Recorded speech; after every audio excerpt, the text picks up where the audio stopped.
ரயில் தண்டவாளம் மாதிரி இருக்கக்கூடிய ஒரு பெரிய இரும்பு துண்டு எடுத்து ஒரு 20 அடிக்கு நான் நீளமா போட்டுறேங்க. போட்டுட்டு இது மேல யாரெல்லாம் நீங்க நடந்து போறீங்களோ அவங்களுக்கெல்லாம் நான் வந்து ஒரு 300 ரூபாய் பணம் கொடுக்குறேன் அப்படின்னா என்ன பண்ணுவீங்க? எல்லாருமே கண்டிப்பா நீங்க நடந்து போறதுக்கு ட்ரை பண்ணுவீங்க.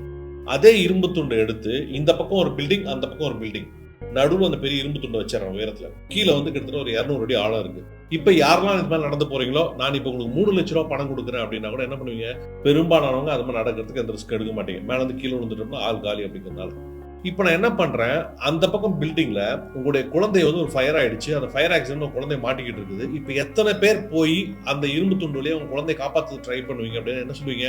இங்க இருக்கிற எல்லாருமே கண்டிப்பா அதை போய் எப்படியாவது கிராஸ் பண்ணி என் குழந்தையை காப்பாற்ற கண்டிப்பா ட்ரை பண்ணி எல்லாருமே சொல்லுவீங்க. அப்போ முதல்ல வந்து யாருமே அந்த இடத்துக்கு போக மாட்டேன்னு சொன்னீங்க. இப்ப எல்லாருமே நீங்க போறேன்னு சொல்றீங்க அப்படின்னா அதுக்கு காரணம் என்ன? அந்த இடத்துல உங்க குழந்தை இருக்குது அப்படிங்கிறதால தான்.